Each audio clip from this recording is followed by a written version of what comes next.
Então, bom, gente, queria dar boas-vindas a todo mundo que veio aqui assistir o seminário hoje, seminário do SEBRAP. O tema é Eleição em São Paulo e os desafios da cidade.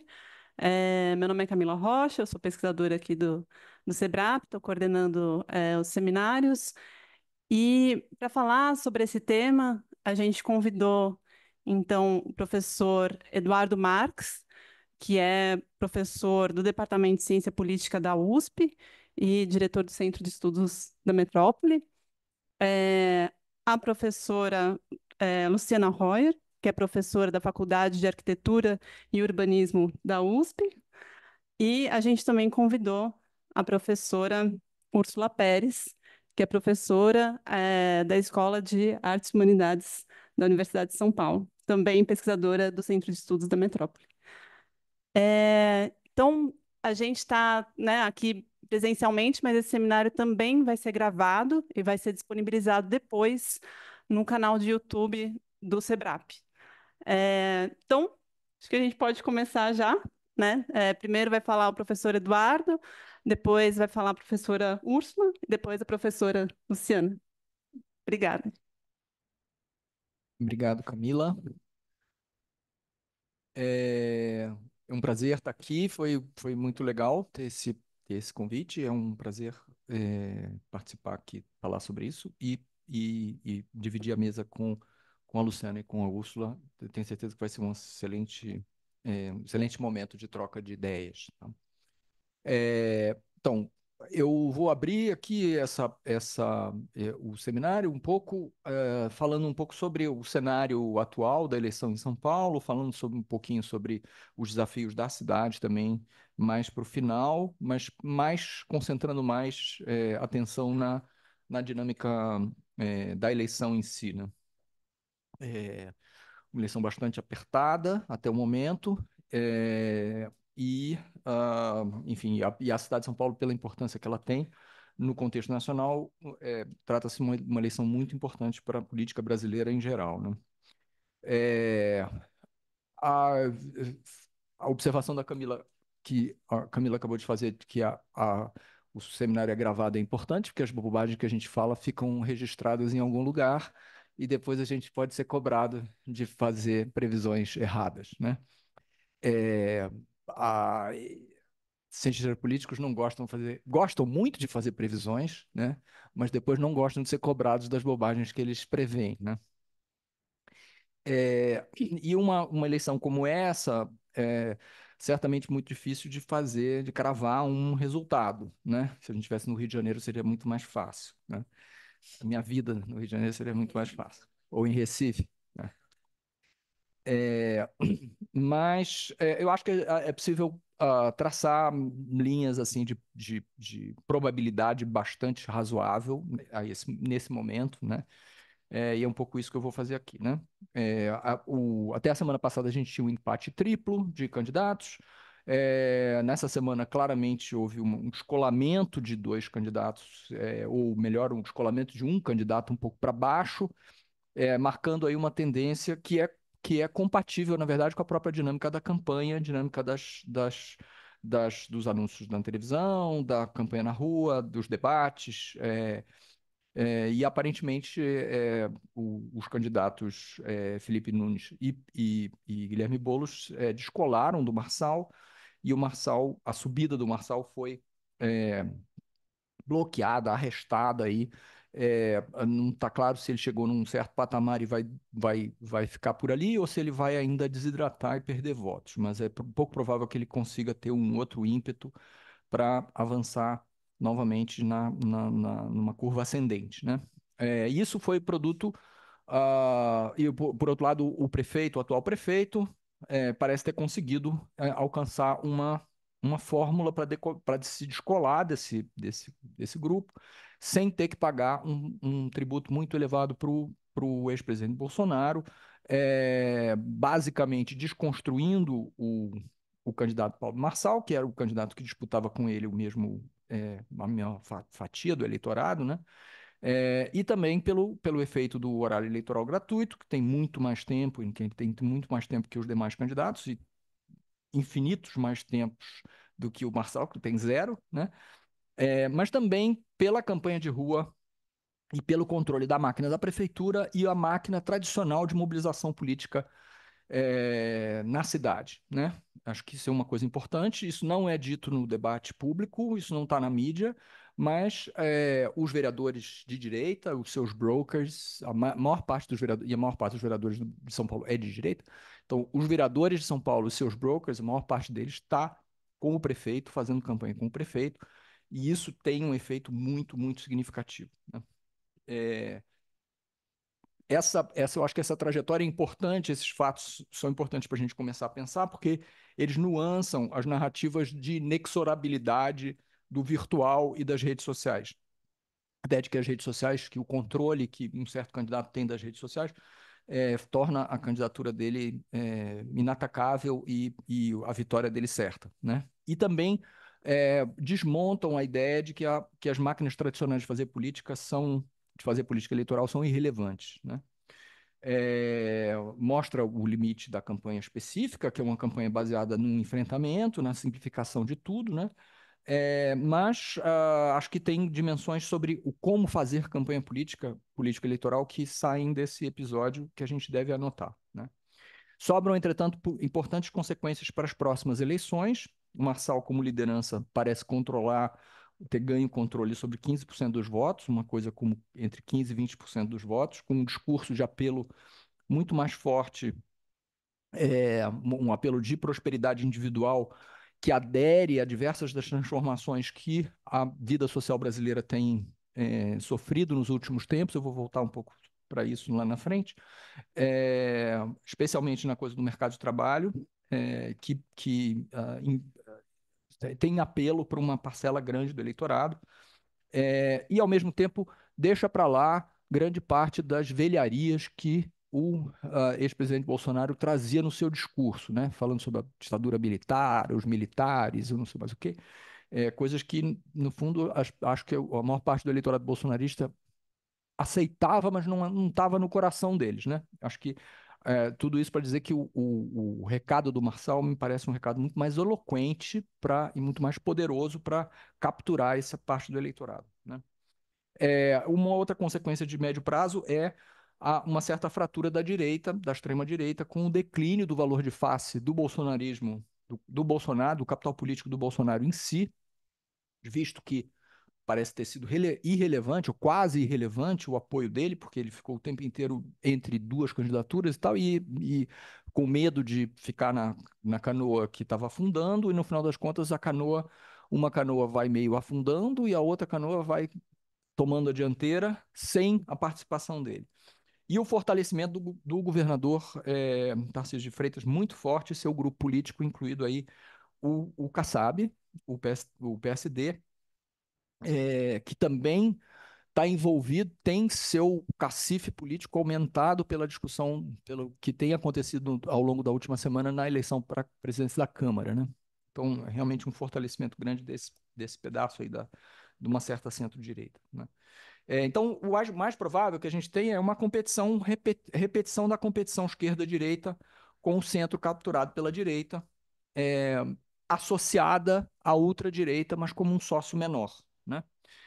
Isso meio assim, a gente sempre quando a gente está num momento vivendo uma certa situação, a gente tende a aumentar a importância daquele momento, mas tende a acontecer, repete mais ou menos o que acontece na cidade de São Paulo desde da eleição do ex-prefeito José Serra, com o Kassab como vice, em que eles capturaram a direita e consolidaram o campo que depois ganhou com o Kassab, perdeu com o Haddad, ganhou com o Dória, ganhou novamente com o Bruno Covas, com uma indireitização crescente do PSDB, com um caminho muito mais à direita do PSDB, cada vez mais forte, né?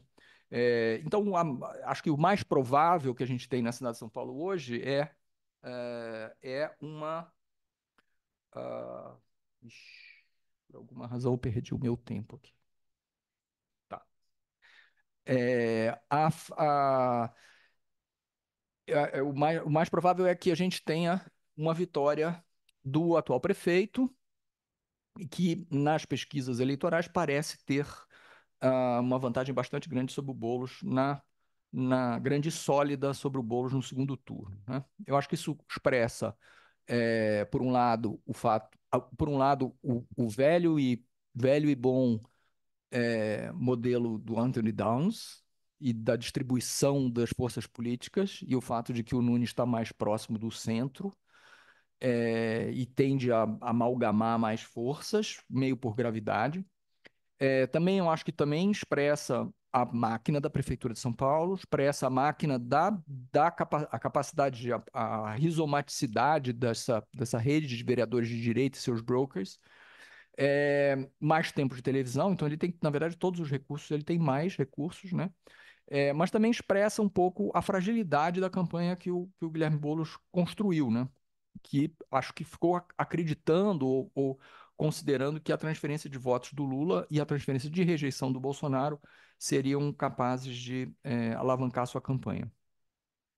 A gente já viveu na outra campanha, na outra eleição, na eleição em que o Tarcísio de Freitas se elegeu governador, ali já apareceram evidências de que transferência de rejeição não funciona muito bem, assim, né? Na verdade, não existe muito isso, né? Só quando a outra pessoa, quem é o objeto da transferência, que para quem recebe a rejeição, também tem elementos que possam colar com aquela rejeição anterior, né? E eu acho que a campanha também falhou por não conseguir construir um apelo, uma imagem com apelo, né? Em comparação com o próprio Tarcísio, né? Que construiu um personagem, né? O Tarcísio hoje é um personagem que faz sentido para o eleitor mediano de São Paulo, né? O técnico trabalhador, é, levemente conservador, mas austero e meio boa gente, né?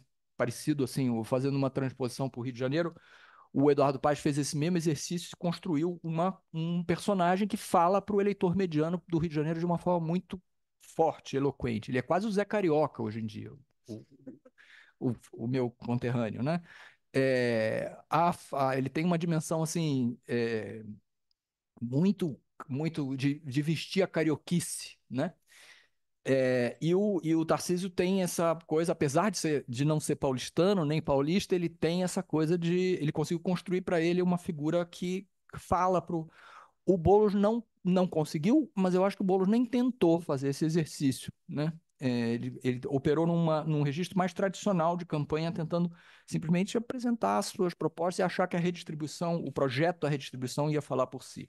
Não tem um projeto de cidade, nem um projeto de imagem do próprio candidato, né? O que sobra aí importante? Sobra um grande, acho que pensando no futuro, né? Sobram grandes desafios para a esquerda. Acho que o Recoloca, na verdade, não é essa eleição especificamente que produz esses desafios, mas os desafios que já estavam antes se recolocam, acho que, para mim, se recolocam de uma forma bastante forte, né? Uma necessidade de renovação, uma necessidade de pensar a renovação da esquerda, né? Num mundo em que o trabalho não é mais o grande orientador, o trabalho, pelo menos o trabalho como a gente imaginava, não é o grande orientador como o marxismo tematizou, como a sociologia do trabalho focou, não é mais o grande orientador da vida das pessoas. Eu acho que esse é um dos elementos centrais do apelo que o Marçal teve, o apelo disruptivo que o Marçal conseguiu construir é o fato de que a maior parte das pessoas, sobretudo jovens, pobres de periferia, não tem a ideia ou a ilusão ou a esperança de ter uma carreira profissional de longo curso com formalização num emprego estável.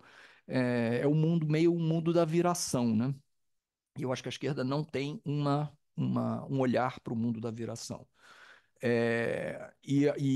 No mundo da viração aparece muito fortemente esse mundo do empreendedorismo, que a esquerda também não tem um olhar e uma resposta para isso, né? E por outro lado, no campo mais da direita propriamente, mais à direita, né? Uma certa. Todas as dimensões identitárias recentes sugerem, embora isso seja errado, né? Isso não seja correto, mas sugerem um certo desapego com a família como categoria, né? Então, tem uma dificuldade aí, um desencaixe em que a esquerda tem que conseguir produzir interpretações para essas coisas, esse mundo, novo mundo do trabalho, um novo mundo de uma nova família, mas que não nega a família, ao contrário, recoloca a questão da família, e isso ser apresentado de uma forma positiva, né? Como a Kamala está fazendo nos Estados Unidos, né? De roubar a ideia de liberdade no primeiro minuto de assumir a candidatura e dizer: liberdade é minha, essa bandeira é minha, não é de vocês. Vocês são os caras que evitam a liberdade das pessoas, querem dizer como é que elas têm que viver, não sei o que lá. Nós queremos que as pessoas vivam. Isso é uma captura de. E é uma captura que coloca a campanha numa coisa positiva, numa coisa que as pessoas vão atrás e não ao contrário, né? O que que fica desafio para a cidade? Estou acabando. Acho que a gente tem enormes desafios. Tem os desafios anteriores, todos da desigualdade, da falta de infraestrutura, da precariedade e tal, etc. e tal. Ao mesmo tempo, tem muitas políticas que foram sendo produzidas ao longo do tempo e capacidades que foram sendo geradas e tal. Mas uma cidade meio sem projeto, né? Uma cidade meio sem um projeto de si. E que é bem característica porque ela tem um prefeito atual que não tem projeto nenhum, nem dele próprio, nem de cidade. E ele se reelege, possivelmente.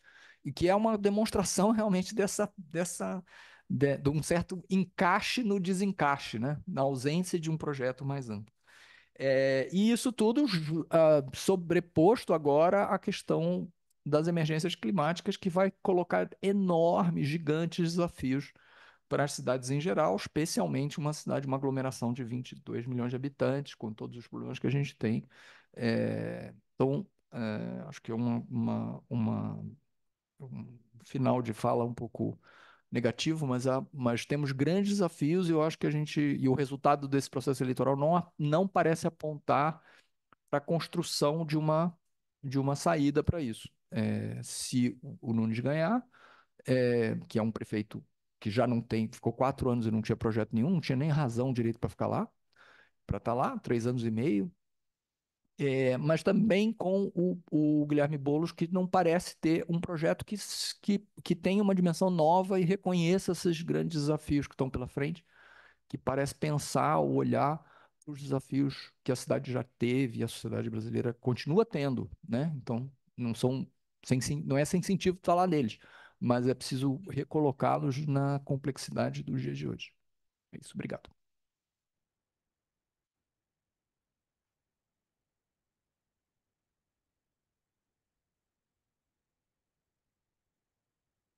Imagina. Obrigada, professor Eduardo. Então, passo a palavra para a professora Úrsula.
Desculpem. Muito bem, gente. Boa tarde a todas, todos. Mais uma vez aqui no Sebrap. Obrigada pelo convite ao Sebrap e ao Edu, o professor Eduardo, que também nos convidou, né, para estar junto com ele. É um enorme prazer estar aqui fazendo essa discussão, que é super importante e muito bom ouvir o Edu, ainda que nos fique um pouco de depressão, né, do que vem pela frente. Acredito que eu não sei se eu vou melhorar essa sensação, mas vamos lá, vamos tentar. O que que eu resolvi falar, gente, né? A ideia de falar da discussão, do debate de desafios da cidade. Eu acabei de publicar um texto revisitando a ideia de governança orçamentária que eu fiz lá atrás, quando a gente fez o livro das políticas do urbano em São Paulo. Então, busquei olhar o que estava acontecendo com São Paulo depois de todo o processo pós-pandêmico e de mudanças importantes, tanto estruturais quanto conjunturais, que levaram a São Paulo a ter um enorme saldo de caixa e que ninguém conseguia entender exatamente o que estava acontecendo. Falei, deixa eu tentar olhar isso. Fui olhar os dados e fui entrevistar várias pessoas, né, da prefeitura e de fora, para tentar entender um pouquinho melhor, então, a situação dessa governança. E esse texto, então, que está na Estudos Avançados, eu trago aqui alguns recortes rápidos para a gente debater sobre. Então, a primeira coisa a tentar entender que aconteceu com São Paulo e que coloca desafios futuros é o que foram as mudanças, né? Por que houve mudanças e o que isso trouxe na relação de receitas e despesas do município, na possibilidade de fazer novos investimentos, né? Mudanças de prioridade. Então, teve mudanças que foram estruturais, eh, encaminhadas por algumas gestões, não exatamente essa gestão, e outras mudanças conjunturais e também políticas. As mudanças estruturais dizem respeito tanto à questão de receitas, de despesas e de endividamento. E as conjunturais, elas estão bastante focadas na questão da crise que a gente passou no Brasil, né, a partir de 2014, 2015, que foi alongada até 18 quase, uma crise fiscal e econômica importante que tem reflexos para a cidade, especialmente para a disputa do urbano e também a questão pandêmica, que também trouxe consequências importantes para a cidade, tá? E as questões aí políticas são novos atores e mudanças burocráticas que a cidade, que a prefeitura foi passando, e como é que isso se dá na disputa pelo fundo público, né? Como é que isso muda o conflito distributivo e o encaminhamento desse conflito distributivo. Então, para começar, falando da questão estrutural, tem mudanças importantes na receita que dizem respeito, principalmente à reestruturação do IPTU, que você tem princípios lá atrás, né? Pensamentos da Eder Undina, depois, mais fortemente, uma mudança legal com a Marta, um aproveitamento dessas mudanças pelo Serra, pelo Kassab, e depois mudanças mais relevantes e mais estruturais no Haddad, que fazem com que o IPTU de São Paulo fique mais forte, ao ponto, né, de ultrapassar, não sei se vocês conseguem ver aqui, em 2014, 15, o IPTU, pela primeira vez, ultrapassa a importância ao ICMS. IPTU está em laranja, o ICMS está em amarelo, tá? Então, isso é relevante? É muito relevante. IPTU não é um imposto, na maior parte das capitais do Brasil, com este nível de relevância, de ser o segundo tributo mais importante, né? Nem nas capitais, nem na maior parte dos municípios brasileiros. Mas em São Paulo ele alcançou esse patamar por conta do tamanho da cidade, por conta da planta genérica e também por conta dessas mudanças estruturais que, além de uma alíquota progressiva, fizeram ajustes de atualização periódica que permitem essa elevação, que poderia ter se inclinado ainda mais nos últimos anos, mas essa atual gestão simplesmente foi atualizando pela inflação, sem grandes mudanças estruturais. Mas ele é uma potência muito importante. A outra mudança relevante é o ISS, que tem a ver não só com a prefeitura, como com o mundo. A prefeitura mudou ao longo de várias gestões regras do ISS. A principal mudança tem a ver com a questão da nota fiscal eletrônica, lá atrás. Isso foi bastante investimento da burocracia do Serra, inclusive.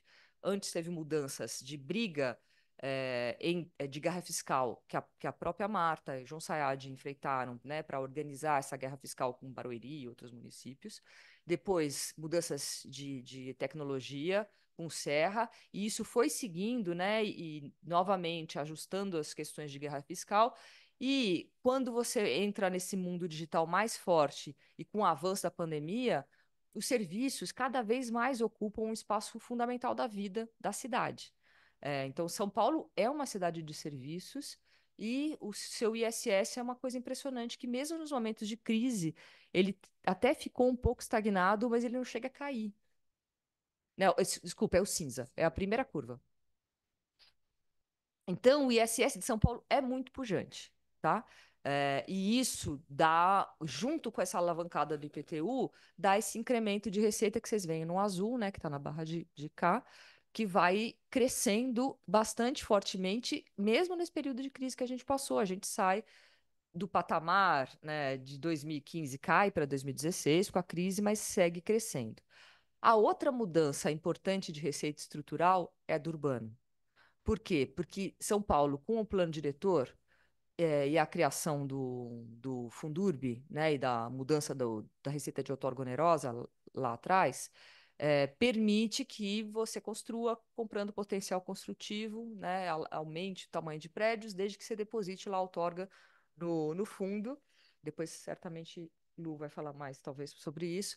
Mas o grande ponto aqui é que isso permite uma alavancagem de recurso que, junto com a crise econômica de 2015 até 2018, você tem uma queda de patamar de juros. Estão lembrados disso? Que nesse período, logo após a crise, se vai derrubando um pouco, caindo um pouco os juros para tentar recuperar o crescimento da economia. E ao cair juros, o mercado imobiliário ele fica mais atrativo. Ao ficar mais atrativo, vem dinheiro para disputar esse mercado, né, para investir em São Paulo. Então, você chega a ter, num ano, uma arrecadação de 1,2 bi no Fundurb, em um único ano, né? Então, esse recurso também se soma a outras receitas de São Paulo, fazendo essa força aí de crescimento, né, alavancagem de receita, mesmo durante a pandemia. As outras mudanças são mais do ponto de vista. Uai, cadê meu gráfico das despesas? Aqui. Da despesa e depois complemento uma questão aí da conjuntural das receitas. Aqui é o gráfico das despesas. As despesas aqui, está muito pequenininho. A primeira curva aqui em azul, que é a principal despesa hoje do município, não é pessoal, é serviço de terceiros. A segunda curva, sim, aí é pessoal, a laranja, tá? E aqui embaixo a gente tem a curva da dívida, que está em vermelho, acho que dá para vocês verem, e tem a curva dos investimentos, que está em azul, que ela é oscilante, tem queda e depois tem uma pontuação aí agora nos últimos 2 anos de crescimento. O que aconteceu com as despesas? As despesas de São Paulo, obviamente, vão crescer conforme as receitas crescem, né? Tem uma parte obrigatória de crescimento, porque vocês sabem que uma parte da receita é vinculada. Então, cresceu o imposto, cresce a educação e cresce a saúde. Para além disso, faz o quê com as despesas? Aí você vai decidir o que vai fazer com o espaço que sobra. A grande questão, que é isso que eu fui tentar entender, é o espaço que sobrava em São Paulo, num ano que eu tinha analisado, 2014, mesmo depois de 2018, ele era mais restrito. Por quê? Porque você tinha uma série de compromissos, para além da educação e da saúde, em função do endividamento da cidade, muito alto, aquele contrato com a União, em função de precatórios, em função de despesa com pessoal e várias outras. Mas, em 2014, 2015, começa um processo de renegociação da dívida de São Paulo. Então, você renegocia com a União e isso abaixa o volume da despesa obrigatória. Ao baixar o volume da despesa obrigatória, você cresce espaço para fazer outras coisas. E esse espaço que cresce para fazer outras coisas vai aumentar tanto o serviço de terceiro quanto investimentos um pouco mais adiante. Tá? Antes de aumentar, ele vai fazer uma sobra de caixa muito importante. Eu já mostro a sobra de caixa, mas só para falar uma outra coisa. Além dessa mudança estrutural da renegociação da dívida, tem outra mudança importante estrutural da despesa, que foi a reforma da Previdência do município. não sei se vocês lembram, já aparecia nos jornais, uma enorme briga que o município estruturou a Previdência, inclusive com a criação de fundos de capitalização apartados, e inclusive cobrando Previdência dos inativos, né, que antes não existia. Então, com isso, você aumenta a receita previdenciária e diminui o volume de insuficiência financeira que era bancado pelo Tesouro. Então, abre mais espaço para fazer outras despesas. Então, você tem dívida menor, você tem previdência mais equacionada, você tem mais receita, isso tudo além do momento pandêmico. Quando chega o momento pandêmico, que é 2020, que você já vinha num crescimento de saldo de caixa, vocês estão vendo? Ali é 2014, olha o saldo de caixa de 2014, olha o saldo de caixa em 2022. Isso são bilhões, tá? De 0 a 35 bilhões, está variando, né? Então ali é mais ou menos 29, 30 bilhões. O que que acontece? Você tem mais receita, mais espaço para discutir despesa, para fazer outras despesas, e além disso, a pandemia, ela obriga você a congelar a folha por 2 anos. Por quê? Porque foi feito um acordo, a União fez um acordo de socorro fiscal Estados e municípios que diz, olha, não vai poder aumentar salário enquanto estiver recebendo socorro fiscal. E isso baixa também a despesa de pessoal. Então, você aumenta serviço e pode fazer investimento. São Paulo demora para decidir o que vai fazer. Enquanto ele demora, o saldo de caixa vai crescendo. E chega ao ponto de você ter 30 bilhões em caixa sem saber o que a prefeitura ia fazer. Então, aí, esse elemento da pandemia é conjuntural, né? Então, se aumenta conjunturalmente, depois você vai ter que repor pessoal, depois você tem que repor serviços, né? Tem que reabrir escolas. Mas esse efeito conjuntural mais as mudanças estruturais permitiram um bolo de recurso que é quase um endowment, vai crescendo aplicado, né? E com isso, a gente sai de uma discricionariedade muito baixa aqui no laranja, em 14, para uma discricionariedade bem mais alta ali em 2022 no amarelinho. Esse aqui são 3 momentos, então 14, 18 e 22. O que que eu separei? Separei o que é obrigatório. O que que é obrigatório? Pessoal, ativo e inativo, dívida, veja como a dívida cai. Saúde, educação, aumentam, porque aumentou a receita, elas têm que aumentar. Legislativo, e você tem ainda vinculados de investimentos de fundo, né, parcialmente obrigatórios. Além disso, o que é incomprimível, né, que é comprimível, mas mais ou menos não obrigatório, que é coleta e varrição, que não é obrigatório por vinculação, mas não dá para deixar de fazer, também cresceu muito, não só coleta e varrição, como cresceu iluminação, como cresceu o transporte, fortemente, né? O amarelo ali tem um impulso enorme de subsídio à tarifa, nesse amarelinho de serviços urbanos.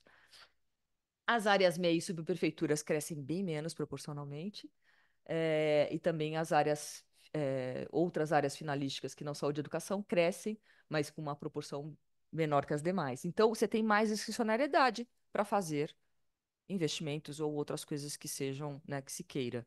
A grande pergunta é: o que que a prefeitura queria fazer? O que que acontece? Por que que esse saldo de caixa foi ficando, né, e foi crescendo, essa discricionariedade aumentando?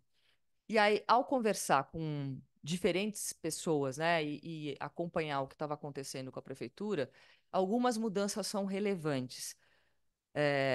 A JOF, que é a Junta Orçamentária e Financeira, ela toma decisões orçamentárias ao longo de todo o ano, né? Não só toma decisão do orçamento que vai para a Câmara, mas também toma decisão durante o ano de o que vai fazer e o que não vai fazer. Ela é uma representação do núcleo duro de governo. Essa JOF foi mudando ao longo dos anos. Foi criada a primeira vez lá em 2013 e depois ela foi mudando. A ideia da JOF é uma ideia meio que de compatibilizar um conflito clássico de orçamento, que é guardiões versus gastadores disputando o fundo público, né? Então, você tem que ter representante da Fazenda, do Planejamento, e você tem que ter alguém que faça, às vezes, né, de representação dos gastadores, que seria, numa leitura mais recente, um definidor de prioridades. Uma Secretaria de Governo, uma Casa Civil, né? Fazendo esse jogo, né, de meio de campo, e planejamento, muitas vezes, fechando ou com Fazenda ou com os priorizadores, ou priorizador. Só que a JOF foi mudando nesse atual governo, cada vez mais colocando ou priorizadores ou outros representantes de gastadores, vários, e deixando o guardião sozinho ali, a Fazenda. e um guardião cada vez mais preocupado com a alavancagem que vão crescendo os serviços, apesar do saldo de caixa. Quando você desbalanceia o equilíbrio entre guardião e gastador, a probabilidade maior é que esse guardião fique ainda mais conservador do que ele já é, porque ele se vê acuado com todo mundo querendo aumentar o gasto e ele sozinho tentando proteger. Então, o desequilíbrio da JOF não necessariamente resolve o aumento do gasto de forma adequada, principalmente se no núcleo duro da política ninguém sabe o que vai fazer. Vai para todos os lados, porque falta ali uma clareza nessa junta de qual é o projeto político do governo. Então, não tem projeto político de governo, cada mês é uma coisa, cada vez mais esse guardião vai ficando preocupado e cada vez mais as coisas vão escapulindo, né? A tomada de decisão vai, inclusive, saindo fora da JOF. Decisões paralelas, decisões bilaterais, que ninguém sabe exatamente o que aconteceu. E muitas vezes furando protocolos normais e burocráticos de gasto. Então, nesse sentido, uma outra coisa importante se revela aqui também em relação aos atores. Esse quadro que está dividido entre laranja e azul mostra o número de inativos acima e o número de ativos abaixo. Não dá para vocês verem os numerinhos lá em cima, mas dá para vocês verem que os inativos em laranja vão aumentando, certo? E os ativos em azul vão diminuindo, certo? Então, ativos que em 2009 eram responsáveis per capita, né, por 306 mil, vamos dizer, você tinha lá 166 mil funcionários. Se eu dividisse o orçamento per capita, eles teriam que cuidar de 306 mil cada um. O per capita, em 2022, passa a ser mais do que o dobro, né? 836 mil reais. Ou seja, eu aumento o volume de orçamento, que aumenta o volume de despesa, de contratos, de responsabilidade, com menos pessoas. E menos pessoas, quando eu penso quem são essas pessoas, quais os tipos de burocrata, não necessariamente eu tenho eles acomodados nos lugares em que eu preciso, né? Então, com ausências importantes de quem faz projeto, de quem cuida de contrato de gestão e aí por diante. Então, é um volume maior de recurso, mas sem capacidade de governo, sem capacidade estatal e sem projeto político. E aí, pensando numa ideia que os alunos vão lembrar, do triângulo de Matos, você não tem como governar, porque você tem governabilidade na Câmara, sim, mas você não tem projeto político e não tem capacidade estatal. O que vai resultar disso? Vai resultar nessa curva de investimento aqui, só que é um investimento que a cidade olha e fala, mas cadê o investimento? Está no pavimento. Ontem eu estava numa discussão que o pessoal está chamando essa pavimentação de São Paulo de sorrisal, vocês estão sabendo? Porque ela desmancha na água. Só que foram 10 bilhões em um único ano. Eu nunca vi, eu olho o orçamento de São Paulo, gente, desde 1990. Nunca vi um volume desse de gasto. Obviamente, vários descontratos por emergência, vários descontratos com problemas, e muitas áreas que a gente sabe que precisam, né, de contratação e de resolução com. Acabou meu tempo? Não, estou terminando. Que precisariam justamente desse espaço orçamentário. Então, para concluir aqui, passando aqui, recurso sempre vai estar em disputa em São Paulo, certo? Sempre vai estar em disputa. O fundo público é um espaço em São Paulo extremamente conflitivo.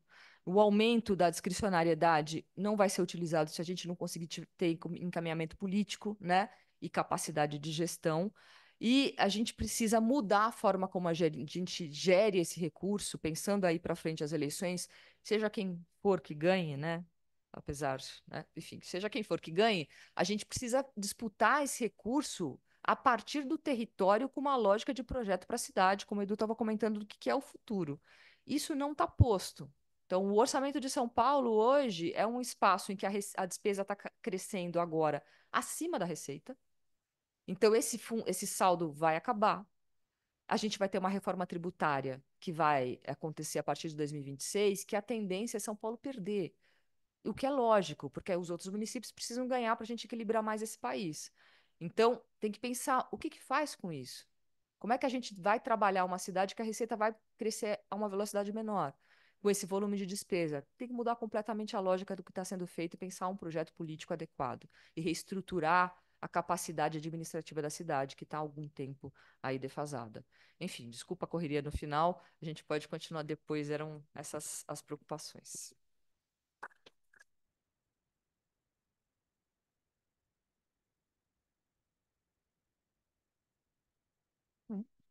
Obrigada, então, pela exposição, professora Úrsula. Agora eu vou passar a palavra, então, para a professora Luciana. Alô? Me ouvem assim? Ótimo.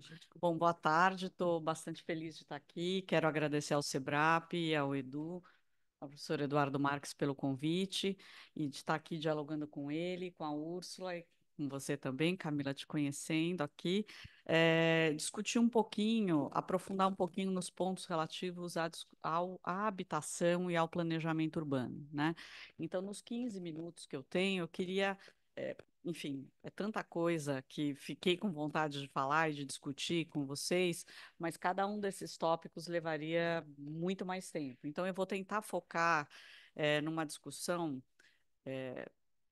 sobre essas necessidades habitacionais para reforçar o ponto que a Úrsula disse da ausência de projeto e que o Edu começou dizendo isso. Isso é muito mais grave mesmo do que a gente pode imaginar, do que ser simplesmente uma ausência de projeto, né? Eles não têm projeto, mas tudo bem, a cidade corre por si, a cidade tem uma inércia, eu tenho uma resiliência, eu já ouvi um pouco esse argumento dessa inércia e de que as coisas vão andando por si. Não é bem assim, né? Os problemas territoriais que a gente tem são os problemas, especialmente os problemas habitacionais, eles são camadas de vulnerabilidade, né, na sociedade paulistana e com números que são números gigantescos. Então, quando a gente olha para o comprometimento do salário com moradia no Brasil, a POF de 2018 falava que trouxe a informação de que quem ganhava mais ou menos até R$ 2.000 comprometia mais de 40, aproximadamente 40% dos seus gastos com moradia, né? Isso também se apresenta no município de São Paulo. A miséria urbana, pelos dados da própria prefeitura, com base no cadastro único, no CAD único de São Paulo, aproximadamente 750 mil famílias em extrema pobreza no CAD único, né? Os números estão na proporção do que a Úrsula estava apresentando em relação do orçamento. O estudo do CEM de 2016 sobre a informalidade fundiária da cidade de São Paulo, aproximadamente 507 mil domicílios sofrendo com irregularidade fundiária, com problemas que são também decorrentes da ausência de infraestrutura. Hoje, a gente tem, segundo estimativa da Fundação João Pinheiro, a partir da PNAD contínua, em 22, aproximadamente 370 mil domicílios particulares precários, coabitados, famílias conviventes, né, ou com aluguel excessivo. E o censo de 22 mostrou o dado, que é bastante divulgado, de 589 mil domicílios particulares permanentes vagos no município de São Paulo, né? Então, uma disfuncionalidade brutal, que a gente tem um parque construído cada vez maior, né? As pessoas elas moram em algum lugar, elas estão morando. A gente tem moradores de rua em São Paulo, cresceu muito, não tem um censo exatamente, e tem uma disputa sobre esse número. Então, a partir de 32 mil até 80 mil, eu já vi diversos estudos focando nessa, é uma faixa um pouco grande demais, mas, enfim, é um número impressionante, né? Em relação ao primeiro censo de moradores de rua lá de trás, que dava em torno de 10 mil moradores há 20 anos atrás, né? Isso vai mostrando para a gente, vai dando um pouco a dimensão do que significa problemas históricos passivos estruturais do processo de urbanização brasileiro, que o processo de urbanização brasileiro se deu de uma forma infraestruturando os seus centros, né, e com as periferias sendo criadas próximas dos grandes centros de emprego, no boom de imigração que a gente teve, de industrialização dos anos 60 e 70. Então, a gente já tem passivos ambientais, históricos, né, ambientais e urbanos, que vão se agravando, né, com as crises sucessivas que a gente vai sendo acometido. E isso se expressa territorialmente. Essa expressão territorial se dá não só pelos moradores de rua, mas pela irregularidade fundiária, pelos domicílios vagos, né, que tem uma série de causalidades que são pouco ainda exploradas, e por essa miséria, né, urbana que se coloca nas famílias que não conseguem arcar com essas despesas. Soma-se a isso essa disponibilidade de recursos imobiliários que a Úrsula mencionou na fala dela, que faz com que o imobiliário, né, o real estate, como a gente chama, seja sim um lugar, um locus de prioritário de investimento ou de diversificação de investimento de diversos grupos financeiros. Então, a gente tem uma entrada nos últimos 20 anos de muitos grupos financeiros que não eram do imobiliário, não trabalhavam no espaço construído e ampliam, em São Paulo, pela pujança de serviços, ampliam a sua participação na construção do espaço, né? E com isso acontece o quê? Um aumento sucessivo e gradual do preço da terra, né, na cidade de São Paulo, que vai elevando o tal do ônus excessivo de aluguel, né? A gente não tem usado mais o déficit habitacional um, como eu vou dizer, como algo fundamental para o formulador de política, pela noção do déficit como o seu oposto, o superávit, né? Então, a noção de necessidades habitacionais é muito mais condizente com o olhar é, integrado e interseccional da moradia, né? Como uma questão social e não como uma questão de quatro paredes e um teto, né? As necessidades habitacionais vão muito além do que a construção de unidades habitacionais. Você tem que trabalhar com a dimensão social, a dimensão fundiária, a dimensão ambiental, os diversos tipos de família, os diversos tipos de atendimento e olhando para um parque construído como a gente tem hoje, melhorias habitacionais também estando nesse quadro maior de necessidades habitacionais, né?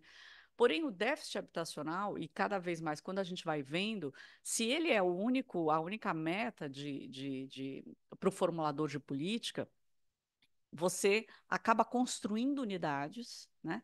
E essa construção de unidades, na verdade, ela acaba reforçando alguns problemas estruturais, que, inclusive, em especial esse, do ônus excessivo de aluguel pela relação de um aumento, né, de centralidades em determinados bairros, né, e localidades, fazendo com que esse preço amplie, cresça muito.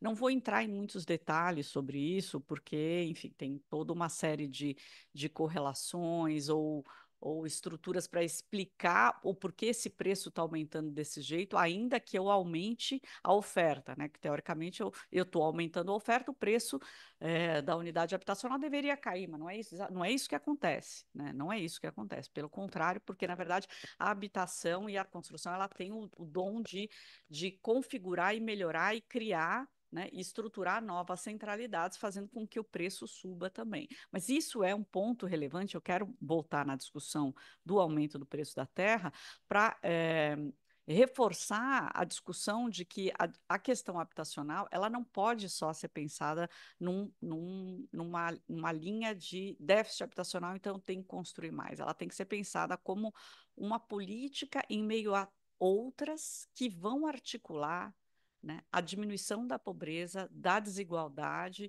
e da segregação socioespacial, racial, que a gente tem na cidade de São Paulo. Então, a hora que a gente muda essa chave e pensa a habitação dentro das políticas, né, sociais da cidade, a gente pensaria a construção dentro disso. Claro, precisa construir, mas não é essa o carro-chefe. Quando a gente olha para os programas de governo, mesmo os programas de qualquer programa de governo, eu estava olhando também os do Rio de Janeiro e os de BH, os das três principais capitais, a gente ainda tem o carro-chefe construir novas unidades habitacionais e agora também inseriu-se a titulação, regularização fundiária. Só que a regularização fundiária como titulação simplesmente sem acoplar com isso a infraestruturação urbanística, saneamento, pavimentação,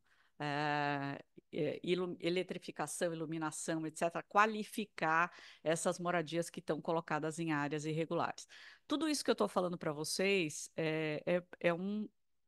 teria que estar dentro de um plano, certo? É um projeto de atuação, é um projeto que eu estou trazendo aqui um pouco, resumindo de uma forma bastante expedita, é, anos de pesquisa de vários colegas, né, e de olhar sobre os impactos, né, que um programa, o maior programa que a gente teve de moradias, que é o Minha Casa Minha Vida, de construção de unidades, construiu mais de 7 milhões de unidades no Brasil inteiro, os impactos que esse programa teve nos diversos municípios do Brasil. Né?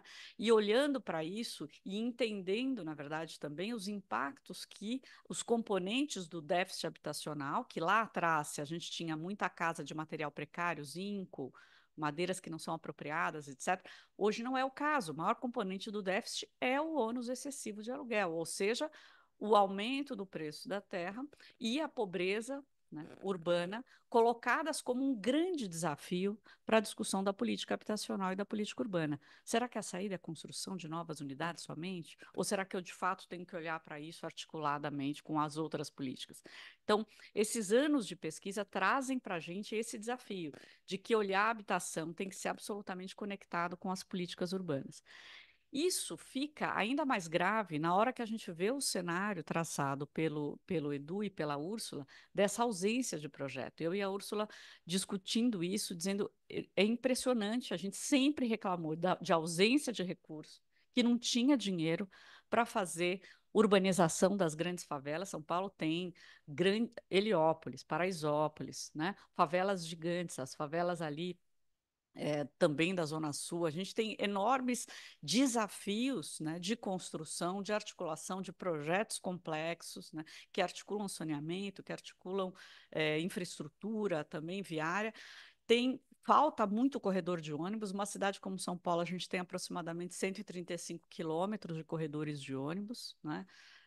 Não tem metrô, etc. Falta dinheiro e não tem um projeto, e sobra dinheiro em caixa. Então, imagina se para ela também um desespero, para mim, como urbanista, é algo de arrancar os cabelos, de ficar desesperado, de ver agora que a gente tem dinheiro, tem uma ausência de projeto. Mas acho que não é só uma jabuticaba paulistana. Essa discussão dos programas sem planos, né, e dos projetos sem programas e sem planos, ela dialoga com uma tendência mundial, talvez, né, de um declínio, e aí entrando na segunda parte da minha fala para falar sobre o planejamento, de um declínio do poder ou do papel do planejamento e dos planos como algo central na construção ou no desenho das cidades e no direcionamento e para onde vão essas cidades, e mesmo no pacto político que as cidades podem ter, né? Então, cada vez mais a gente tem um urbanismo pontual, um urbanismo de localidades, né? Havendo gente com expertise advogando que o urbanismo de acupuntura seria a grande saída, que não é mais possível o urbanismo compreensivo e que se você faz um ótimo lugar excelente, ele vai irradiar melhorias, né? Se isso pode ser interessante na Suíça, certamente não é aqui.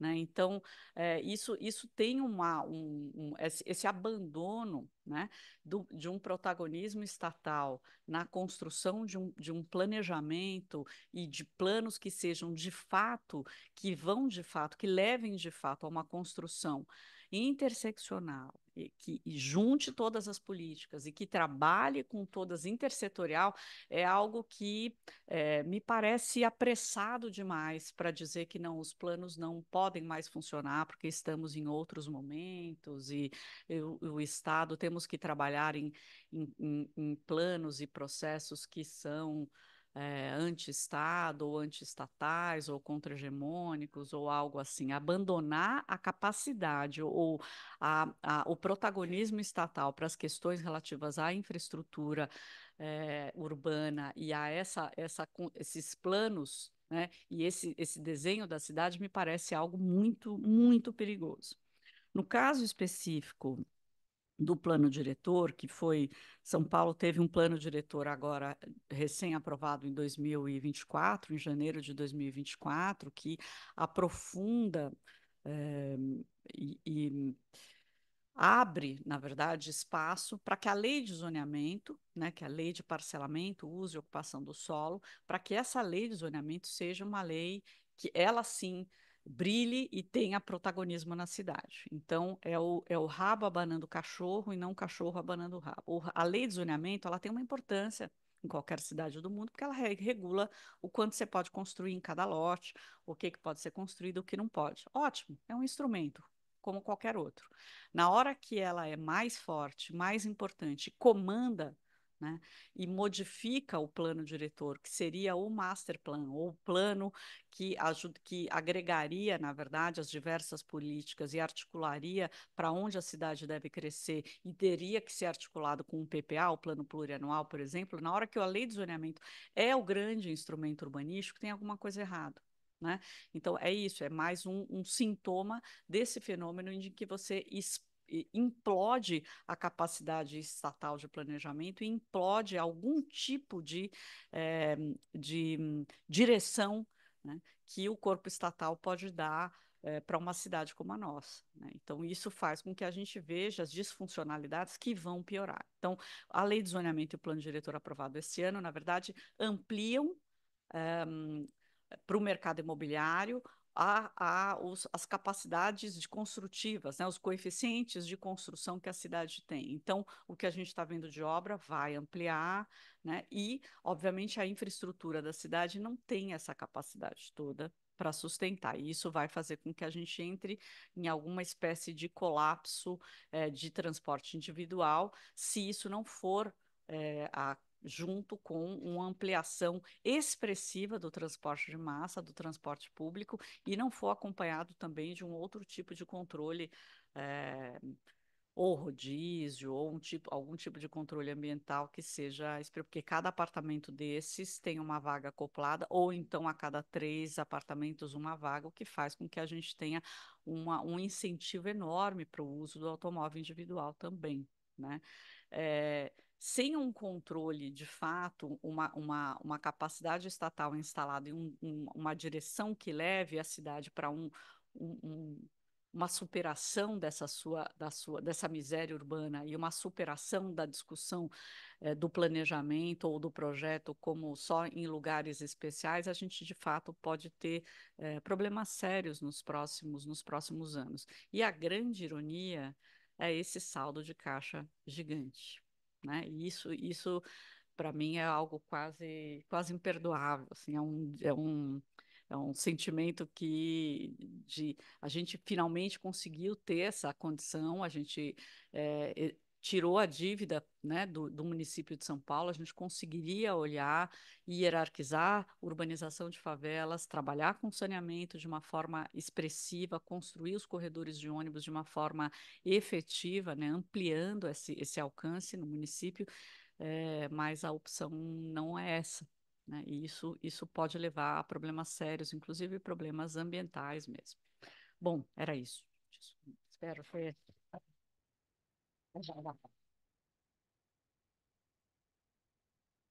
Então, obrigada, professora Luciana. Agora a gente vai abrir, então, para perguntas de vocês. Isso, obrigada. Tem um microfone aqui. Eu só vou pedir para vocês se apresentarem antes de fazer a pergunta, tá bom?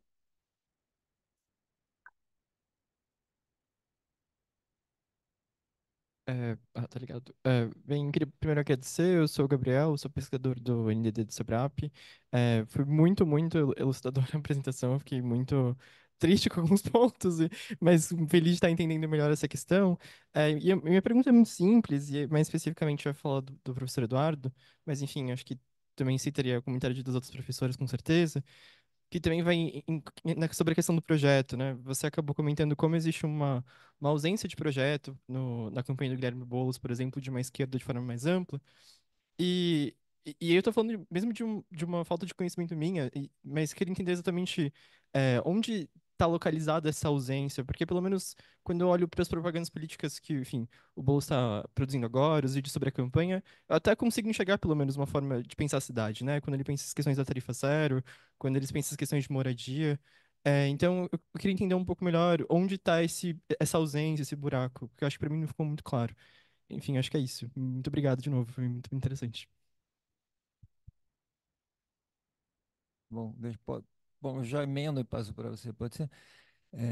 Bom, uma curiosidade e um comentário. Primeiro, uma curiosidade assim, que é mais científica do que propriamente urbanística ou política.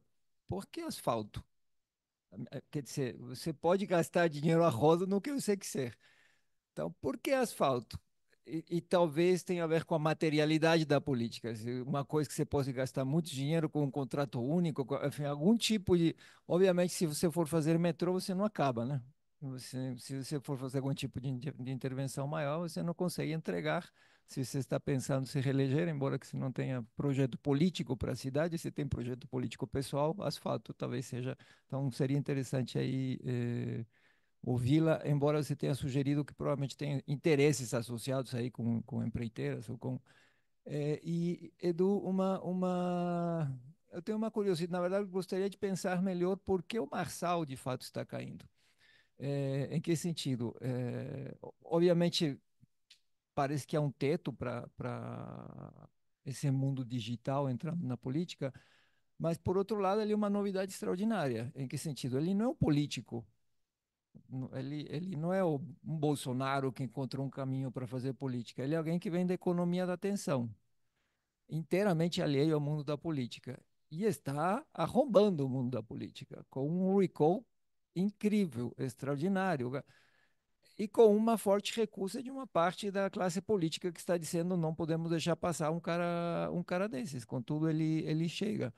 É, então, tem explicações que dizem, olha, tem problema do horário eleitoral, mas acho que o horário eleitoral não faz diferença nenhuma, porque a gente já viu que não fez no passado, a gente já viu que tem candidatos com enorme recall, como a Atena, como a da Atena, que está a velha forma de recall contra uma nova forma de recall, e a Atena está despencando. Então, não sei o quanto a gente pode atribuir esse horário de campanha.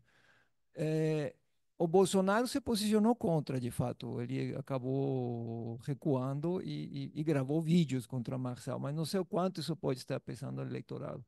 Então, gostaria de entender um pouco melhor. E aí a sua explicação tem a máquina e a máquina passa pelos brokers.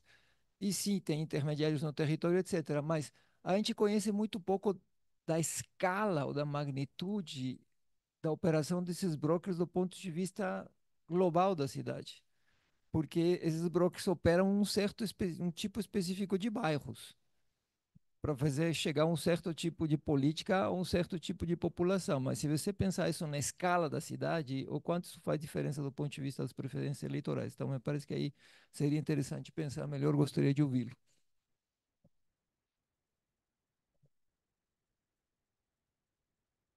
Boa tarde, sou Lauana. Agradeço muito poder ouvir as contribuições de todos vocês. A minha pergunta acho que dialoga um pouco com o primeiro colega perguntou sobre ele não necessariamente ver a ausência, né? Eu vejo essa ausência do debate do projeto político mesmo.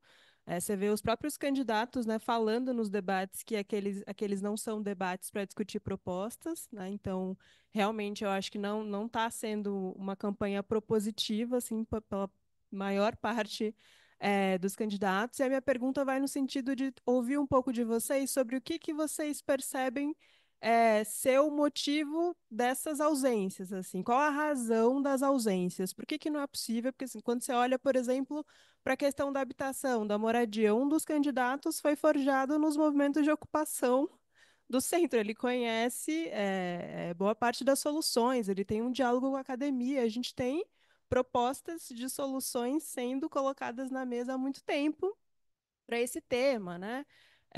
Então, assim, quais são as razões dessa ausência? A gente sabe que a política pública não necessariamente é a solução que exista e pode ser uma boa solução do ponto de vista racional, mas a depender do momento político, você nunca vai conseguir acoplá-la ali, né? Então, assim, o que vocês enxergam? A gente tem o recurso, mas falta esse projeto, né? E talvez essa ausência seja proposital, inclusive, porque a ausência de projeto seja um próprio projeto político, né? Então, eu queria ouvir vocês um pouco sobre isso. Oi, gente. Boa noite. Meu nome é Mayra. Eu estava pensando um pouco nessa linha da Lauana, né? Que pensando, por que que tem esse orçamento e não gasta? Eu entendo que uma parte do que vocês trazem é a ausência de projeto, né? Mas ela trouxe essa questão de talvez isso ser projeto, mas eu fiquei pensando também se tem se é útil também essa coisa de mostrar, temos orçamento, São Paulo saiu da crise financeira, né? É, enfim, por que que não se gasta? Eu entendo que a Úrsula trouxe a questão do jovem, do, hã? Da junta, que tem uma dinâmica própria lá, mas eu fiquei pensando isso, se tem também outros interesses dentro desses não projetos políticos, né, por que que não se gasta esse dinheiro, né? Essa é a grande pergunta que eu fico, se será que é só o projeto ou se teria outras questões aí? Minha pergunta é para a professora Thelma, por favor. Quando a senhora fez a análise. Oi, me apresentar. Oi, gente, boa noite. Meu nome é Nabi Oliveira. Eu sou pesquisador do Fórum Brasileiro de Segurança Pública. Minha pergunta é para a professora Thelma.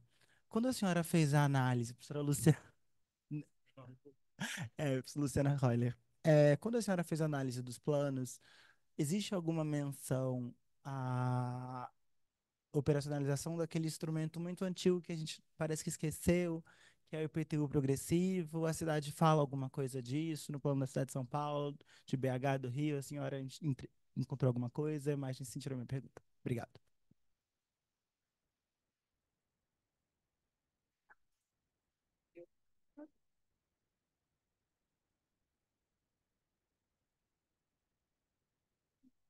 Alô, alô.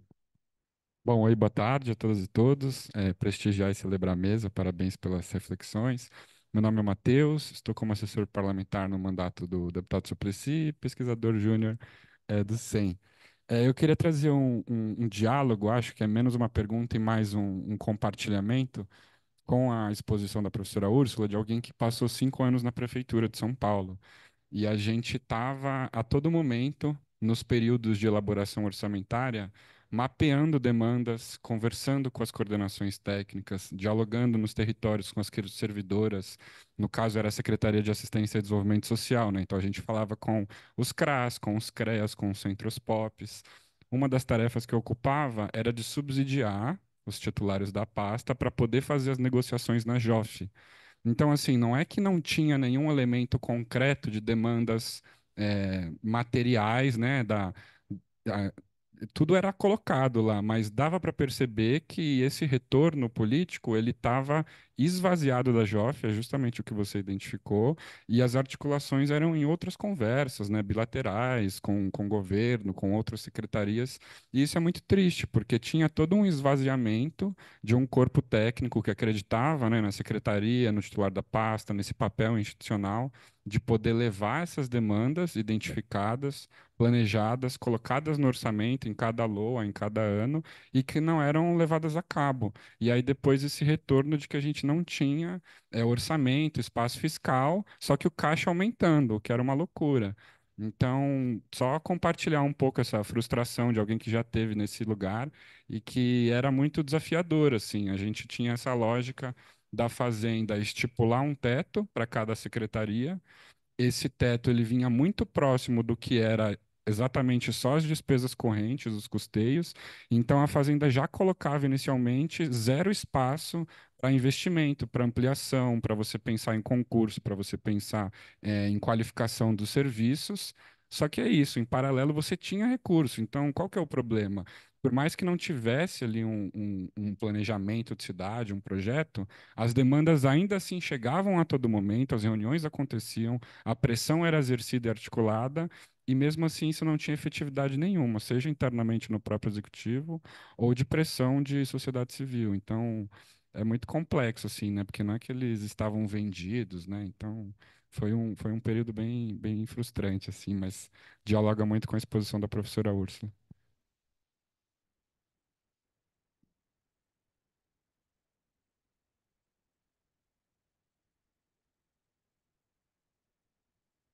Bom, então, vamos começar as respostas, vamos fazer a ordem inversa. Bom, começando respondendo a você, né? Eu sim tenho o IPTU progressivo, vários instrumentos urbanísticos foram implementados, mas o que parece, acompanhando essa política, depois eu vou te passar uma publicação que a gente fez sobre o PEUC, né? O parcelamento, edificação e utilização compulsória, olhando para a política que está desde 2014, né, tem um departamento da função social da propriedade, tem a implementação desse instrumento, mas o que nos parece é que se implementa pela metade. É uma política que não consegue finalizar, é uma política que inicia, mas ela não ganha espaço, não ganha corpo, ela não se articula com a política urbana. Então, eu vou notificar os imóveis para quê? Esses imóveis sem uma. Eu notifico os imóveis que estão vagos, mas eles vão ser utilizados para quê? É para habitação social? É para uma creche UBS? Eu tenho vários imóveis em São Paulo que são pequenas casinhas abandonadas. Não é exatamente só especulador imobiliário, né? Grandes. Então, você tem uma diversidade de situações dessas unidades habitacionais. Qual que é a capacidade administrativa que o município, instalada que o município tem para efetivar isso? Né? Hoje a gente tem um departamento, eu não sei exatamente o número, mas são 10 funcionários, vai, para olhar para esse parque construído da cidade inteira, que tem uma parca articulação com a política urbana a ser implementada na cidade, por sua vez também com a política eh, de saúde, de educação. Tem vários imóveis na cidade, na área central, que não dá para fazer habitação porque você não pode ter longa permanência, porque tem problemas de insolação, mas daria perfeitamente para fazer uma pequena creche, uma pequena UBS, né? Ou creche no sentido em algum período, você tem uma diversidade de usos só que você tem que articular isso com as outras políticas do município, sob o comando de uma política urbana sobre o que fazer com um determinado, com o centro ou com os bairros, etc. Então, isso não está articulado. Né? Eu não sou cientista política, olhando, né, e tendo alguma experiência no Estado, penso que isso é uma discussão de capacidade estatal instalada mesmo, né? E de escolhas políticas nessa esfera que você acabou de falar, quer dizer, quais são as escolhas dos dirigentes, né? Então, não é que eu não tenho os instrumentos, não é que falta plano diretor ou falta o IPT, eles estão sendo implementados, né? Tem um incrementalismo na política que é muito relevante e ele é, de fato, e estrutura o que a gente ainda tem de Estado e de planejamento estatal, mas não dá conta, porque ele não efetiva, porque não vai até o final, porque não termina as articulações, né? E, de fato, qualquer política urbana e habitacional, ela perpassa os 4 anos. Ela tem um outro tempo, né? Ela tem um tempo de estruturação, outro.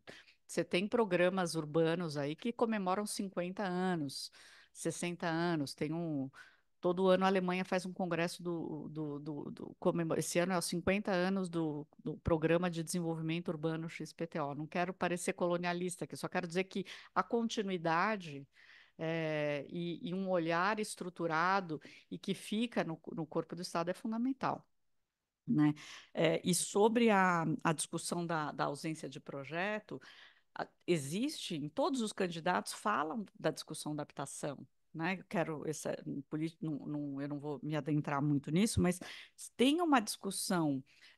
Não é que não tem essa experiência nos projetos de governo, a ausência do projeto é como isso se articula no atual governo, né? Como isso se articula com as outras políticas e como isso é feito de uma forma aleatória, se eu posso usar essa palavra, e não de fato articulada.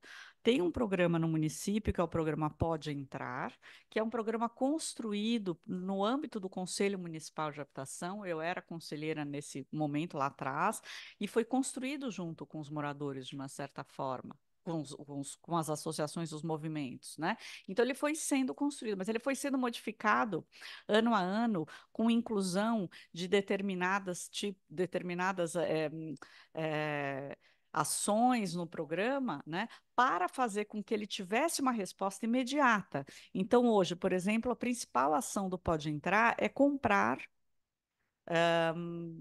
agora mais de 10 mil unidades habitacionais prontas do parque construído, edificado pelo setor imobiliário que está vazio nas áreas centrais da cidade. E eu vou executar, execução orçamentária dos sonhos. Você começa o ano com tantos bilhões e termina zerado, com uma eficiência maravilhosa, 1 bi gasto nisso. Né? Você compra a unidade pronta, mas quem é que vai morar nessas unidades? Que tipo de unidade? Será que a família que vai morar nessa unidade é a família que de fato está precisando? Ela está oriunda de onde? Ela vai comprar, ela vai viver onde que é a escola dos filhos? Quer dizer, não tem uma articulação que é focada no morador, né? Não, mas é sim uma política focada no metro quadrado vendido e não, né, ou que vai ser comprado e não no cidadão, no beneficiário da política. E isso muda tudo o desenho da política, entendeu? Um pouco isso.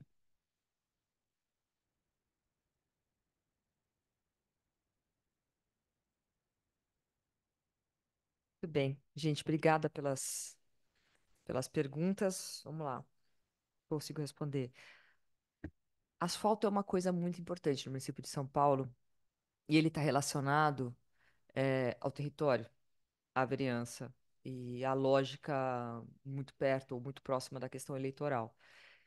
Ele é mais simples de licitar, ele é mais rápido de fazer e ele é muito visual. Então, eu consigo, com um volume de recurso, dividir entre os apoiadores da minha campanha, né, vereadores, o quanto vai de asfalto para cada região que está ali implicada. Então, não é uma novidade o asfalto. Quase todas as campanhas eleitorais têm sempre uma negociação de recap, que eles chamam. Quanto vai ter de recap? E divide lá o recap em cada região, porque isso você percebe a obra, você vê a obra, muda ali a tua rua, você sabe que alguma coisa está sendo feita e vai ter o nome das pessoas que são os patrocinadores daquilo. Então, ele eleitoralmente é importante. Agora, quando você chega num volume de ter um espaço orçamentário absurdo, vira um recap imenso de parar a cidade inteira para fazer o recap, porque também é bem mais fácil do que resolver um plano complexo de pensar a moradia junto com a educação, junto com a saúde. Então, pode também ter a outra questão, né, dos empresários, mas enfim, não vou afirmar porque eu não tenho a certeza, mas a lógica da eleição em São Paulo sempre tem uma divisão de asfalto. É que dessa vez extrapolou completamente o volume de recurso disponível. Laona, vou responder essa aqui por último, tá? Só para emendar para deixar para o Edu. A questão da Maiara. Será que é útil dizer que tem orçamento, né? E por que não gasta? Enfim, do que eu. Tem vários elementos do que está acontecendo. Acho que eu falei duas questões importantes, né? Ter projeto político importa para você conseguir encaminhar secretarias. E, obviamente, ter capacidade estatal minimamente para você conseguir fazer uma licitação organizada e ter um projeto básico e transformar em executivo importa muito, senão você não consegue andar. Você teria que contratar tudo por emergência. Então, essas duas coisas desestabilizam. Para além disso, tem essa dificuldade de comunicação entre as secretarias, de organização entre as secretarias, e não é que você não tenha burocracia, você tem. Você teve concursos, tem estruturas bastante distintas entre as secretarias. Matheus estava lá na assistência e tinha lá um agrupamento, e tem alguns outros gestores que foram contratados que estão em algumas secretarias circulando. Mas você tem uma dificuldade muito grande de fazer a ponta do território, subprefeituras e demandas da sociedade para dentro. Esse governo ele desestabilizou o que seria a arena orçamentária, né, de conselho participativo. Isso não existe mais. Você tem os conselhos de subprefeitura, mas você não tem um grande conselho. E ao você isolar cada conselho, é muito mais difícil que isso vire uma pressão coletiva em torno de uma mudança na cidade. Eu acho que isso é um problema, né? Então, isso tudo gera uma dificuldade e vira uma miríade de negociações que, na verdade, é muito mais fácil de você enrolar e não fazer do que se fosse uma coisa coordenada e forte e única, né? Então, você tem uma miríade de pessoas demandando e pensando em pequenos projetinhos e que nada vai acontecendo. Então, essa questão problematiza muito a cidade, ainda mais com uma fragilidade dessa questão de núcleo duro. Agora, não é que não tem nada sendo gasto também, tá? Queria chamar a atenção para vocês o seguinte: tem uma inoperância que chega nesse ano eleitoral, como eu falei, alavanca, e além disso, foi se dando conta, vocês lembram da curva de serviços? Ela aumentou muitíssimo, ela é mais importante que pessoal. Esses serviços foram contratados ao longo dos últimos 3 anos na saúde, na educação e na assistência, sendo que a gente não tem controle da maior parte dos per capitas ou do que está colocado nesses contratos de gestão. Aqui a gente tem uma dificuldade também parecida com o que a Luciana falou na questão do urbano, que é você tem muito mais contratos hoje com uma burocracia que não foi especializada num perfil regulatório. Então, você vai dando conta de aumentar via terceiro, porque você não tem capacidade interna de fazer, então você contrata. Mas você não regula, a gente não consegue nem saber exatamente o que se dá disso, entendeu? E aumenta essa sensação de que não está acontecendo nada, né, nas políticas na cidade. Mas, assim, a questão de creche, por exemplo, a gente praticamente cobriu todas as regiões da cidade. Agora, como? Está nos horários necessários, está na localidade necessária, mas alavancou-se enormemente o convênio de creche, enormemente. Hum. Tem tudo, né? Mas é muita terceirização via OS e outras terceirizadas para tocar saúde, assistência e educação. Essas 3 áreas você é, tem um domínio dessas filantrópicas e OS contratadas que a gente precisava entender o que está acontecendo ali. Então, aquele saldo de caixa hoje, agora, está em menos de 10 bi. Então, em 2 anos a gente conseguiu dar uma baixada. Ele vai baixar nos próximos 2. E a gente não sabe o que vai acontecer, porque, como eu falei, a taxa de crescimento da despesa hoje é maior que a da receita. Então, ou muda essa lógica, ou a gente vai sair de uma situação de excesso de novo para falta, sem ter resolvido o problema da desigualdade da cidade, né? E assim, a gente tem um instrumento, tem tecnologia hoje, por exemplo, para territorializar o orçamento, para fazer discussão no local, para fazer demanda de discussão considerando o público-alvo, gênero e raça. Tem isso. E tem uma burocracia dentro da Fazenda que está disponível para isso. Só que se não tiver articulação política, isso não acontece. Não adianta eu ter essa vontade num núcleo, né? É, então, eu não sei, Mayara, se dá para te responder completamente, mas é uma conjunção de fatores que envolve a burocracia, fundamentalmente a política, e também uma desorganização da própria sociedade nessa cobrança, né? E uma dificuldade de você pensar como é que você canaliza as coisas para ver se muda. Eu acho que essas dificuldades também de relação com a sociedade têm a ver com a definição de um grande projeto político articulado e organizado. Me parece que há um temor de que, ao apresentar um grande projeto articulado e exatamente o que vai se fazer e colocar isso em toda a propaganda, na televisão, isso afaste os eleitores mais do que aproxime. Então, acho que todo mundo fica jogando com pequenas coisas com medo do que vai vir na próxima pesquisa. É um pouco a sensação que eu tenho. Porque eu sei também que tem outros projetos que eu não estou vendo ele falar, né? O Boulos falar. Talvez tenha essa dificuldade com a política. Mas, de fato, uma grande questão organizada dependeria também de você ter um núcleo também totalmente organizado, e não é bem isso, né? A gente sabe que tem fragmentos aí dessa construção, acoplando muita gente, e muitas necessidades, e muitos desejos. Bastante complexa a eleição nesse ano no campo da esquerda.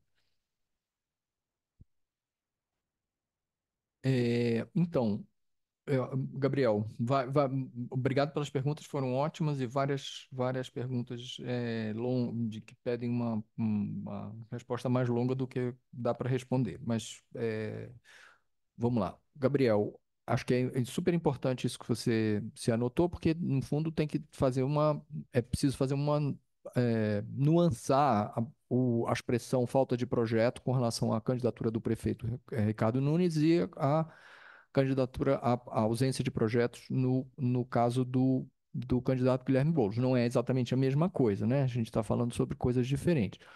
O Ricardo Nunes é prefeito, então o cara é incumbente e ele está candidato à reeleição. Então, se imagina que ele tenha, e ele tem o controle da máquina por 4 anos. Então, se imagina que é uma candidatura que tem completo conhecimento do que vai fazer, inclusive, sobre.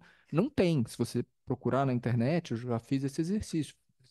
Não sei se o Google está mentindo, mas você não consegue achar um programa de governo com detalhamento de ações do Ricardo Nunes, porque não tem um projeto de cidade, né? Tem uma grande quantidade de um varejo de ações que são, nesse caso, induzidas pelo, pela, pela inércia, pelos grupos de interesse dentro da prefeitura, em torno da prefeitura, pelos vereadores, e que foram produzindo ao longo do tempo aquela curva de aumento do gasto, né? E o asfalto é uma coisa que vai nessa direção, né?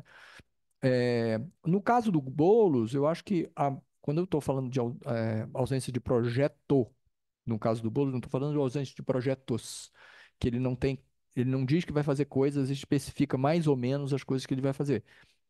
Falta uma visão de conjunto sobre o que ele quer fazer, né?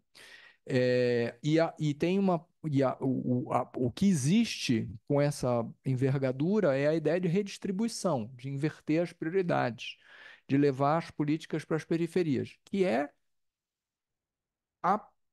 o lema do governo Erundina, que é uma coisa antiga, já assim, nunca superada, continua sendo relevante. Só que se repôs de diversas formas e ele tem que ser articulado com os desafios, com outros muitos desafios que a cidade foi ganhando ao longo do tempo. Só para fazer uma comparação, na campanha quando o Haddad era candidato a prefeito, primeira campanha do Haddad, ele dizia: eu vou fazer 400 quilômetros de corredor de ônibus, vou fazer 200 quilômetros de ciclovia, vou fazer o plano diretor de novo, com uma prioridade sobre o planejamento e vou priorizar o espaço público. Isso é uma visão de cidade que aponta para uma certa direção, né? Se você tinha o Arco do Futuro. Tinha várias coisas que desapareceram, né? Mas tinha uma coisa assim e tinha um negócio, tinha toda a dimensão da reestruturação financeira também, né? No caso a minha visão, até onde eu consigo ver a campanha do Guilherme Boulos até esse momento, pode ser que isso se transforme quando ele for para o segundo turno, que eu acho que ele vai para o segundo turno, mas talvez seja tarde demais para construir um personagem para a candidatura, dado tudo que já aconteceu, né? Acho que acaba virando um conjunto de pequenas coisas, que é isso aí que você falou. Tem isso, tem aquilo, as coisas fazem sentido, são interessantes, mas não tem uma coisa que. E eu acho que a razão para isso provavelmente tem a ver com o processo político que está por trás da candidatura. Embora eu não tenha conhecimento suficiente para afirmar, mas é uma coisa meio aditiva. Então, você fez um acordo aqui que leva a um certo programa, um certo conjunto de demandas. Faz um acordo ali que leva a um certo. Mas você não tem um conjunto de ideias que seja estruturador, assim. Concordo inteiramente com o que a Úrsula falou sobre o asfalto, assino embaixo de tudo. Eu acho que tem lobby das pequenas empresas, que o asfalto está associado com empresas, com um conjunto de empresas específicas, diferentes das construtoras de edificação e tal. Os contratos são muito fáceis de fazer, porque são contratos guarda-chuva. Você faz um contrato guarda-chuva e depois vai mandando ordem de início para aqui, para ali, para aqui, para ali, para aqui, para ali. Então é muito mais rápido. Se você for fazer a escola, você tem que fazer um contrato para cada escola. E não tem projeto de engenharia. O projeto de engenharia para fazer que embasa o contrato é um projeto genérico. E depois o arruamento, né? Enquanto você quiser fazer um hospital, 4 hospitais, você tem que ter um projeto para cada hospital. Então é muito mais fácil fazer. Por que o Marçal está caindo? Eu acho que o Marçal é uma grande novidade, eu concordo inteiramente com você. Ele é uma novidade mesmo, ele marca uma ruptura importante dentro desse campo eu mencionei isso, dentro desse campo da ultradireita, porque ele deixou para lá uma parte importante da bagagem que o bolsonarismo trazia, né? que está associado com a ditadura, com uma coisa mais da defesa da tortura. Ele não está nem se incomodando com isso, ele está em outro lugar, né?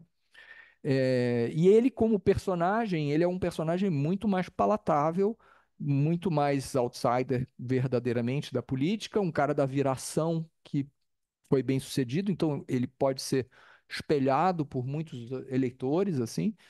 É, Por que que ele caiu? Eu acho que ele caiu não é pela forma as redes sociais. As redes sociais continuam sendo importantes. Só que as outras formas de mobilização também são importantes. Acho que a televisão é importante, ela não é irrelevante. Eu acho que a mobilização de rua na mão das estruturas, das máquinas políticas é importante. Essas três coisas são camadas superpostas. E eu acho que ele parou de crescer porque o próximo reservatório de votos aonde ele poderia avançar, que não é do coração duro do bolsonarismo, esse eu acho que ele capturou uma parte dele de uma maneira importante. Por isso que o Bolsonaro ficou tão incomodado com a situação.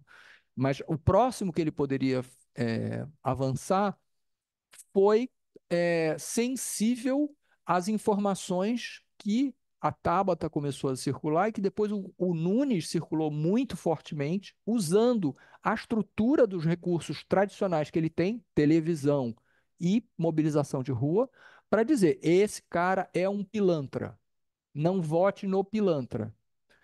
Eu acho que isso não vai produzir necessariamente uma desidratação dos votos que ele já tem, porque nem todos os eleitores se incomodam com esse argumento. Eu posso votar num pilantra, né? Todo mundo pode votar num pilantra. Só tem um certo tipo de eleitor que se incomoda com essa informação, outros que não. Só que ele tinha que avançar para grupos de eleitores aonde essa informação pegou. E aí ele não conseguiu avançar. Eu acho que é esse o problema, que o eleitorado é composto de vários pacotes que você vai conquistando. Ele conquistou aquele conjunto. Ele tem que avançar para o próximo conjunto de eleitores. E para esses eleitores, a desconstrução que foi feita principalmente pelo Ricardo Nunes, mas iniciado pela Tabata, funcionou e levou mobilizou muitos recursos que o Ricardo Nunes tem sobrando, que é estrutura de rua e horário eleitoral. E é isso.